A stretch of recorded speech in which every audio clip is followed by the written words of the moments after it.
मजदूर परिवार के बेटे हैं, इसलिए आप सभी से आग्रह है कि आप ये जीत देवेंद्र मुंडा की नहीं होगी, ये जीत जेल के जरा महतो की नहीं होगी, ये जीत हजारों लाखों युवाओं की, किसानों की, मजदूरों की होगी।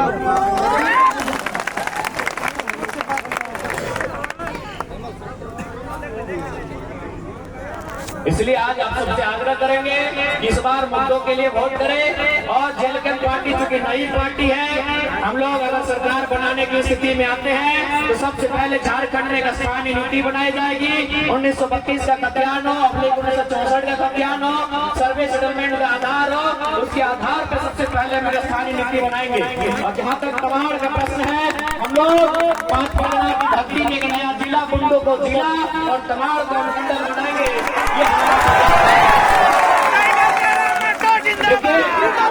जितना छोटा बनाएंगे उतना काम करने में सुविधा होगा।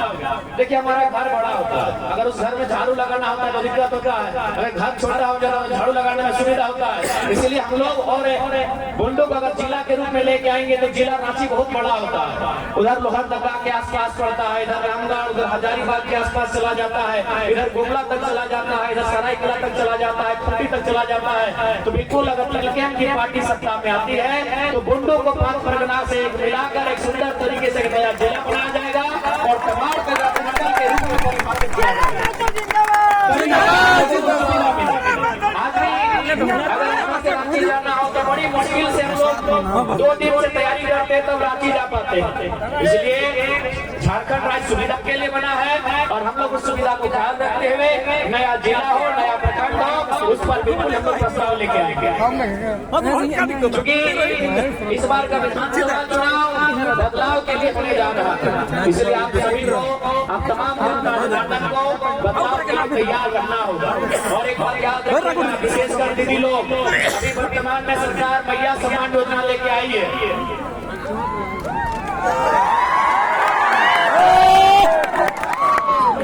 तो देखिए हम लोग कहना चाहेंगे, आज इसी भीड़ में बहुत सारी दीदी लोग ऐसी हैं जो शायद रसोईया का काम करती हैं, जो पोषण सखी का काम करती हैं, जो सहायिका का काम करती हैं कि नहीं? और आपका पेमेंट 1 साल से बाकी है कि नहीं? आपका पेमेंट 1 साल से बकाया है। यानी सोचिए, जिन्होंने मेहनत किया है उनको पैसा नहीं मिल रहा है और वोट लेने के लिए सरकार घूस देने का काम कर रही है। जिन्होंने मेहनत किया है, रसोईया ने मेहनत किया है, आंगनबाड़ी दीदी ने मेहनत किया है, जल सहिया वाली दीदी ने मेहनत किया है, पोषण सखी वाली दीदी ने मेहनत किया है, क्या कि नहीं? लेकिन उनका पेमेंट नहीं मिल रहा है, उनको 1 साल से पेमेंट नहीं दिया जा रहा है और वोट के समय घूस देने का काम कर रही है। तो ये निश्चित है, जितनी भी दीदी, चाहे वो सहायिका हो, सेविका हो, पोषण सखी हो, सहिया हो, हम लोग सत्ता में आते ही भले मंत्री का 6 करोड़ का आवास को हम लोग नीलाम कर देंगे, लेकिन जो दीदी लोग हैं उनकी समस्या का संविधान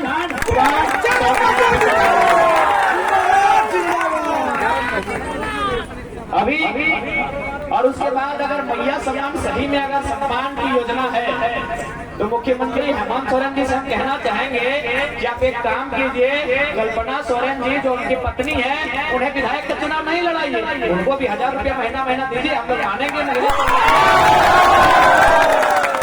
तो गजबे लीला है, ये गजबे लीला नहीं है कि राजा के घर की बहू बेटी महारानी बने। राजा यानी हेमंत सोरेन जैसे लोग, सुदेश महतो, बाबूलाल मरांडी, अर्जुन मुंडा जैसे लोग, यानी राजा के घर की बहू बेटी महारानी बनेंगी और जनता की बहू बेटी नौकरानी बनेगी। यही झारखंड की तस्वीर है। ये नौकरानी नहीं तो क्या हुआ? 1000 रुपए के लिए 10 घंटा आप लोग लाइन में खड़ा रहे कि नहीं? 1000 रुपए के लिए आप लोग 10 घंटा लाइन में खड़ा रहे कि नहीं दीदी लोग?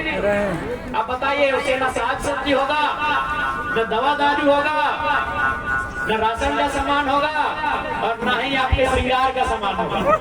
नहीं होगा श्रृंगार में लिपस्टिक, पाउडर, होगा नहीं। और उसके बाद भी चलिए ठीक है, उसके बाद अगर हो भी गया तो बताइए ना, हम लोगों ने 1000 रुपए लेने के लिए झारखंड राज्य बनाया था। क्या तमाड़ की धरती से आंदोलन नहीं हुआ है? क्या झारखंड अलग करने के लिए तमाड़ की धरती से आंदोलन हुआ है कि नहीं हुआ है? आपके बाप दादा पुलिस की लाठी खाए हैं कि नहीं खाए हैं? आपके बाप दादा जेल गए हैं कि नहीं गए हैं?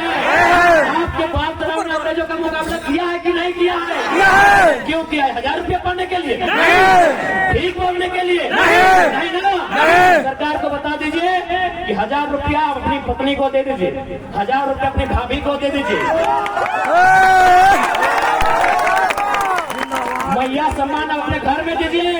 हमें देना है तो हमें नौकरियां दीजिए। 1932 के कत्यान के आधार पर नीति दीजिए, हमें बेहतर नियोजन नीति दीजिए। हमने झारखंड राज्य 1000 रुपए भीख मांगने के लिए नहीं लिया है, हमारे बाप दादा ने झारखंड राज्य हक अधिकार के लिए लिया है। इसलिए तमाम लोगों से कहना चाहेंगे, आज जो 20 साल के बाद इस राज्य में एक बदलाव की किरण दिख रही है, और इस बदलाव की किरण के साथ समझौता मत कीजिएगा। इस बार अपना बहुमूल्य वोट जेल कैंप के पक्ष में, तमार से दमयंती मुंडा जी के पक्ष में देकर केती छाप नंबर 5 में मुहर लगाकर उन्हें विजयी बनाइएगा, ताकि दमयंती मुंडा नहीं, आपकी जैसी हजारों बहनें, आपकी जैसी हजारों माताएं, उनको विजय मिलेगी। ये दमयंती मुंडा की जीत नहीं होगी, क्योंकि ये अर्जुन मुंडा के परिवार से नहीं है। दमयंती मुंडा और अर्जुन मुंडा में रिश्ता नहीं है। हाँ, वो एक समाज के हैं, वो अलग बात है, लेकिन दमयंती मुंडा और अर्जुन मुंडा में रिश्ता नहीं है। इसलिए दमयंती मुंडा की जीत एक आम महिला को ताकत मिलेगा।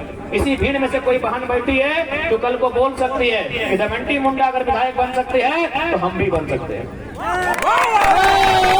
लेकिन कल्पना सोरेन के बनने से कितनी बहन ने कहा कि हम विधायक बनेंगे? अर्जुन मुंडा की बीवी बन जाएगी तो कितने लोग कहेंगे हम विधायक बनेंगे? रघुवर दास की पुतोह बन जाएगी तो कितने लोग कहेंगे हम विधायक बनेंगे? सुदेश बाबू की मौसी बन जाएंगी तो कितने महिलाएं कहेंगे हम विधायक बनेंगे? एक भी नहीं, क्योंकि मालूम है वो राजघराने से इसीलिए वो विधायक बनने जा रही है।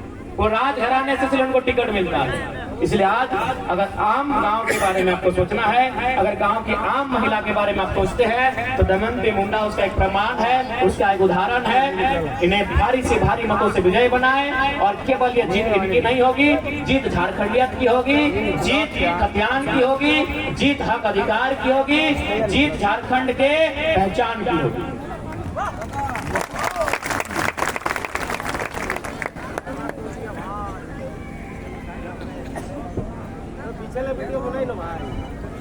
इसलिए और एक बात आपको स्पष्ट कहना चाहेंगे, आज